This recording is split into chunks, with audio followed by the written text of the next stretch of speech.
Now, Fox 13 meteorologist Dave Osterberg with your Sky Tower radar forecast. A long, wet, windy morning continues. The heaviest rain is one of the gustiest winds moving through now. And here's really the wide view. Looks like the center of what's left of Nicole is up here, maybe moving through Hernando and Pasco, and that's going to continue to move west-northwest. But look at the rain that is also coming through as well. Of course, we've got some scattered power outages. You know, I just checked out for the entire state. There's over 200,000 folks without power. But in this area, I just checked Tico, and it was like 16 to 18,000. So some scattered power outages, but they should hopefully be able to take care of those pretty quickly, especially this afternoon as this rain is moving out. But look at this stretch from northwest to southeast, from Palm Harbor to Largo, Pinellas Park, right down through the beaches, over the Skyway into northern Manatee County, and really much of southeastern Hillsborough County. It's raining hard.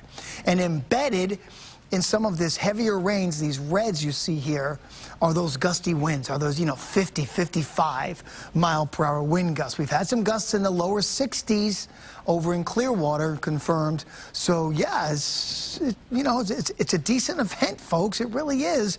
Even though the storm made landfall along the East Coast, we're still on target, though, with these 2 to 4 inches of rain and these winds gusting really to about where they are now, staying that way for a few hours, and then we're going to drop it down a little bit. Let me show you how beautiful this picture looks.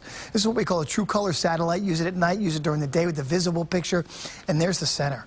I mean, of course, it's not as pronounced now that it's made its way onshore, and it's been onshore for several hours. But wow, what a beautiful satellite picture. You can see the streams of clouds out over the Atlantic and into the Gulf, and look how big.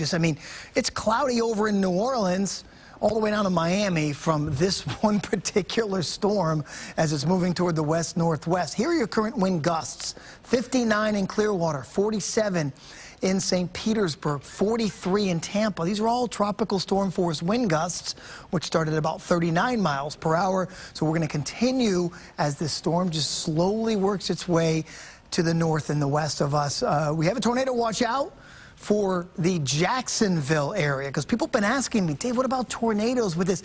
The way this system kind of moved in and was set up, it's not going to be a massive tornado maker, but from Daytona to Jacksonville, we do have, again, that tornado watch. The wave heights really starting to pick up along the west coast as well.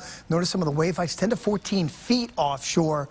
Compare that to the 22-foot wave heights off the coast of Jacksonville. But as the storm moves west-northwest, I anticipate to quickly drop these winds and seas sometime later tonight. In terms of wind speeds, the actual coverage of tropical storm force winds here shaded in yellow. And for a few more hours, we'll be in it. And then from southeast to northwest, we're going to lift those winds out. And then it just gradually drop the wind speeds down a little bit. So tropical storm warnings in effect for the entire area. Again, winds have been gusting 40 to 50 miles per hour. A few higher gusts than that. 2 to 4 inches of rain expected. And then those scattered power outages and some minor flooding, of course. Anytime you get 2 to 4 inches of rain, you're going to have to deal with some minor flooding. And we've been telling people here, it's 9 o'clock in the morning. If you don't have to be out and about, just lay low.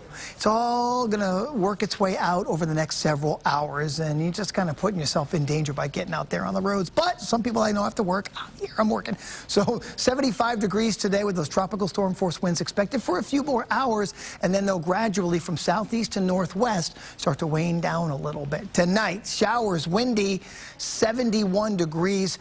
There may be just a quick little morning shower tomorrow, okay? And then we should be done with that and a high temperature of about 80 degrees. Weekend really looks nice. The way this is timing it out, the weather's going to be great behind this system. So Saturday, 82, and then on Sunday, you're high at around 78 degrees.